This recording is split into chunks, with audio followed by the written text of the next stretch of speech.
पिछले कुछ दिनों से इस तरीके की खबरें थी कि विधानसभा चुनाव के अंदर इस बार कांग्रेस है वो छोटी छोटी पार्टियों के साथ में गठबंधन कर सकती है।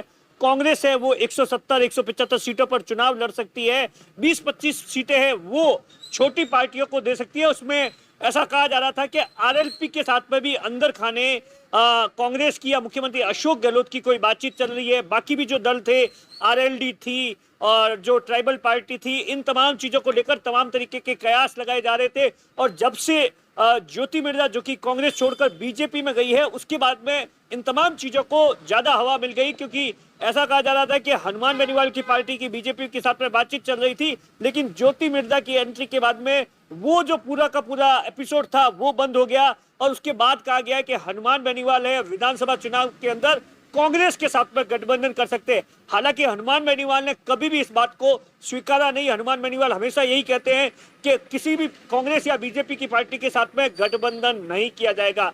लेकिन जब से ज्योति मिर्जा की बीजेपी के अंदर एंट्री हुई है, उसके बाद में इस बात को लेकर हरीश चौधरी जो कि बायतू से विधायक है, पूर्व मंत्री है, वर्तमान के अंदर पंजाब से प्रभारी है, सीडब्ल्यूसी के सदस्य है, वो लगातार इस तमाम चीजों को लेकर बिना नाम लिए मुख्यमंत्री अशोक गहलोत पर निशाना साध रहे थे और सीधे तौर पर कह रहे थे कि हनुमान बेनीवाल की पार्टी इतनी बड़ी पार्टी नहीं है कि उसके साथ में गठबंधन किया जाए। तो ये तमाम खबरें चल रही थी। सचिन पायलट ने सीधे तौर पर कुछ दिन पहले ही अपनी रैली के अंदर कहा था कि छोटी छोटी पार्टियां बहुत सी आ गई है, लेकिन इन तमाम चीजों को लेकर हनुमान बेनीवाल की पार्टी का भी ऊपर भी निशाना साधा था। लेकिन अभी इसी बीच एक बड़ी खबर है। खबर यह है कि 2 दिन पहले ही हैदराबाद के अंदर जो सीडब्ल्यूसी की पहली बैठक हुई है, उसमें राजस्थान के विधानसभा चुनाव को लेकर लंबी चर्चा की गई है।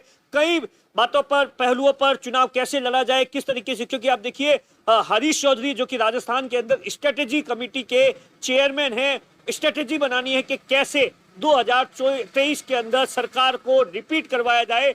तो हरीश चौधरी ने ऐसा माना जा रहा है कि वहां पर सीधे तौर पर यह कहा है कि किसी भी सूरत के अंदर छोटे दलों के साथ में गठबंधन नहीं होना चाहिए। यहां तक कि हनुमान बेनीवाल की पार्टी और बाकी तो तमाम छोटे दलों के साथ में गठबंधन नहीं होना चाहिए।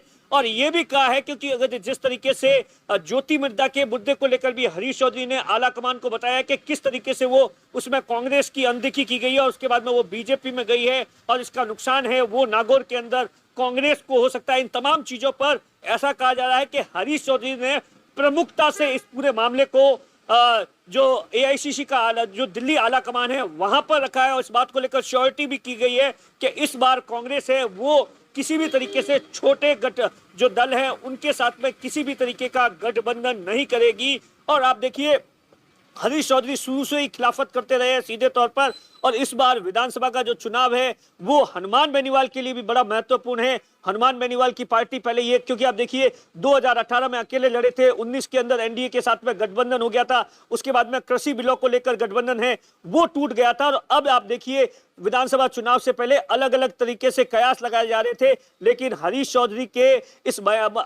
की जो सीडब्ल्यूसी के अंदर जो बातचीत हुई है उसके बाद में हनुमान बेनीवाल और कांग्रेस का गठबंधन को लेकर तमाम जो रास्ते हैं एक बार तो बंद हो गए हैं। अब आने वाले समय के अंदर ही पता चलेगा कि आखिर क्या कुछ राजस्थान के विधानसभा चुनाव में होता है। दिनेश वोरा, बाड़मेर, राजस्थान तक।